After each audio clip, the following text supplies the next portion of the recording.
Emotional fitness, उससे पहले हमें थोड़ा सा समझना पड़ेगा। एक प्रश्न है आप सबसे पहला कि एक होता है इमोशनल, है ना, इमोशनल माइंड, जिसको हम कह सकते हैं इमोशनल पर्सनैलिटी या इमोशनल माइंड। इसका ऑपोजिट है रैशनल माइंड, जिसको लॉजिकल माइंड या रैशनल माइंड हम कह सकते हैं, या कई लोग साइंटिफिक माइंड बोलते हैं कि थोड़ा सा लॉजिकल होना चाहिए, थोड़ा रैशनल होना चाहिए। कई लोग बोलते हैं कि इमोशनल होना चाहिए। तो प्रश्न ये है कि इमोशनल होना सही है या रैशनल होना सही है? आप में से कोई बताएं, इमोशनल या रैशनल? बताइए। रैशनल? किस किस को लगता है कि रैशनल होना चाहिए? ओके, ठीक है। किसको लगता है इमोशनल होना चाहिए? अभी भी कुछ हाथ खड़े नहीं हैं। हाँ, यस, उनको क्या लगता है कि दोनों का क्या होना चाहिए? किस किस को लगता है कि बैलेंस होना चाहिए, इमोशनल प्लस रैशनल? अच्छा, अभी सबके हाथ खड़े हो गए। Okay, very good. एक्चुअल में there should be a balance. आध्यात्मिकता में एक शब्द अगर है ना जो बहुत महत्वपूर्ण है, वो क्या है? बैलेंस। जैसे भोजन, भोजन खाना चाहिए या नहीं खाना चाहिए? भोजन खाना चाहिए या नहीं खाना चाहिए? खाने में कोई प्रॉब्लम नहीं है, there should be a balance, है ना। एक्सट्रीम में नहीं जाना है। कई लोग क्या करते हैं, बिल्कुल खाना छोड़ देते हैं। वो कहते हैं हम तो तपस्या करेंगे, खाना ही छोड़ देते हैं। बिल्कुल नहीं, शरीर को कष्ट नहीं देना है, जो उसे चाहिए वो देना है। लेकिन ऐसा नहीं, कई लोग अपना जीवन ही किस लिए जीते हैं? खाने पीने के लिए। आजकल बोलते हैं ना, गीत भी हैं, खाओ पियो ऐश करो। बस खाने पीने में ही वो खुशी को ढूंढते रहते हैं। इमोशनल ईटिंग, जिसके कारण this is also addiction. Eating भी एक एडिक्शन बन सकता है।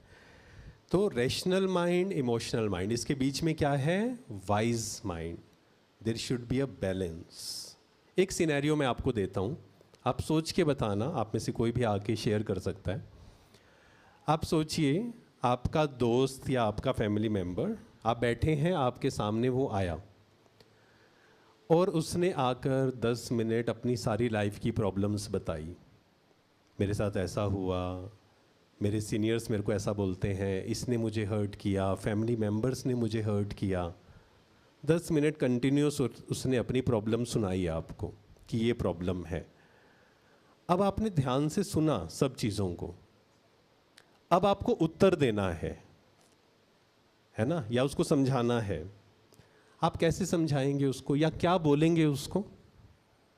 आपके पास वो आया, उसने सारी प्रॉब्लम बताई, ये प्रॉब्लम है, इसने हर्ट किया, ऐसे किया, वैसे किया, मेरे साथ बहुत ख़राब हुआ। अब आपको उसको समझाना है या आंसर देना है, आप क्या समझाएंगे? कोई भी शेयर करे। हाँ जी, उधर माइक मिल सकता है क्या? पॉसिबल है या उधर से आवाज़ है? अगर माइक हो तो बहुत अच्छा है, नहीं तो आप तेज बोलिए, थोड़ा सा तेज बोलिए। हाँ, पेशेंस रखें, सब कुछ ठीक हो जाएगा। ठीक है, और कोई बताएं? जाने दो, लेट गो करो। लेकिन वो कहेगा ऐसे कैसे जाने दे, आपके साथ हुआ होता ना, है ना। ऐसा भी कई लोग उत्तर देते हैं। आप कुछ बताते हैं, बी पॉजिटिव, ऐसा करो, तो वो क्या बोलते हैं कि आपके साथ हुआ होता ना तब पता लगता। राइट, ऐसा भी हो सकता है। ठीक है, और क्या बोलेंगे? हाँ जी,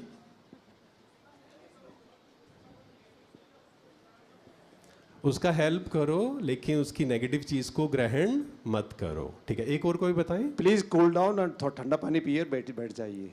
हाँ जी, कूल डाउन, ठंडा पानी पिए, पीजिए और अच्छा, बैठ ठंडा जाइए। पानी पीजिए, सही हो जाएगा सब कुछ। ठीक है, ये भी ठीक है। हाँ जी,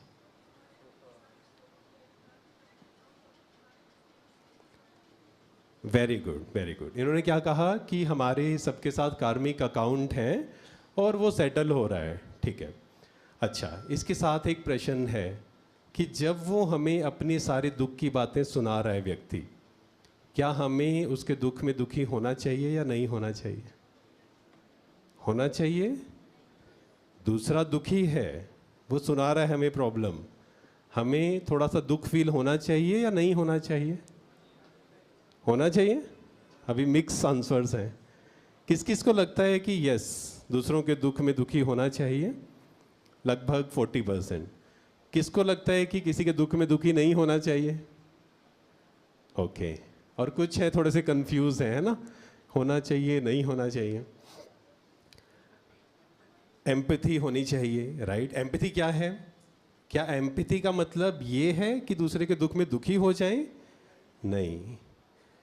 जब काउंसलिंग बताई जाती है ना किसी को कि काउंसलिंग कैसे करनी है किसी को, सबसे पहली जो चीज़ बताई जाती है, एम्पैथी में भी सबसे पहली चीज़ बताई जाती है डिटैचमेंट। आपको क्या होना है? डिटैच। कल ही एक बहन का फ़ोन आया और उन्होंने कहा कि किसी को कैंसर था, वो मेरे को सारा प्रॉब्लम बता रहे थे और मुझे अब लगने लगा मुझे ना हो जाए कहीं पर। दूसरों का दुख सुनते सुनते बहुत बार क्या होता है, हम भी दुखी हो जाते हैं, उसकी नेगेटिविटी का प्रभाव हम पर आ जाता है।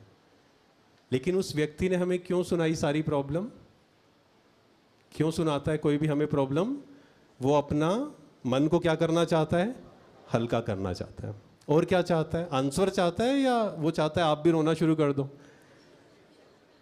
एक्चुअल में वो व्यक्ति हमारे साथ शेयर क्यों कर रहा है? ताकि हमें उसे कुछ आंसर मिले। हर व्यक्ति सॉल्यूशन ढूंढ रहा है, लेकिन अगर हम उसका दुख सुनते सुनते उसको कहें कि नहीं आप बिल्कुल सही हो, लोगों ने आपको परेशान किया हुआ है, एक्चुअल में हम उसकी हेल्प करने की जगह क्या कर रहे हैं? उसका नुकसान कर रहे हैं। क्यों? हम रीअफर्म कर रहे हैं कि आप दुखी हैं ना, सही है, आपको दुखी होना चाहिए, दुनिया खराब है। उसकी जगह हमें क्या समझाना चाहिए कि अगर आप दुखी हैं, अगर आपको हर्ट हो रहा है, ठीक है, लोगों ने गलत आपके साथ किया होगा, बट आप इससे शक्तिशाली हैं, आप इस सिचुएशन को क्रॉस कर सकते हैं, यू आर मोर पावरफुल। तो ये जो सेशंस हैं, इसका लक्ष्य यही है, अपनी शक्तियों को बाहर निकालना, इमर्ज करना। जैसे बीज है, बीज में वृक्ष समाया हुआ है, बीज को डालते हैं हम धरती में, पानी देते हैं, धूप देते हैं, तो वो सारा बाहर आ जाता है। ऐसे ही हम सब जो यहाँ बैठे हैं, हम सब के अंदर अनलिमिटेड पोटेंशियल है। मेडिटेशन के थ्रू, नॉलेज के थ्रू, सेल्फ रिफ्लेक्शन के थ्रू हमारे अंदर की शक्तियाँ क्या होती हैं? बाहर निकलती हैं। कोई भी सिचुएशन को हम क्रॉस कर सकते हैं, तभी हमारे सामने वो सिचुएशन आती है। तो जब भी कोई हमें अपना दुख सुनाए, उसके दुख में दुखी होना है या नहीं होना है?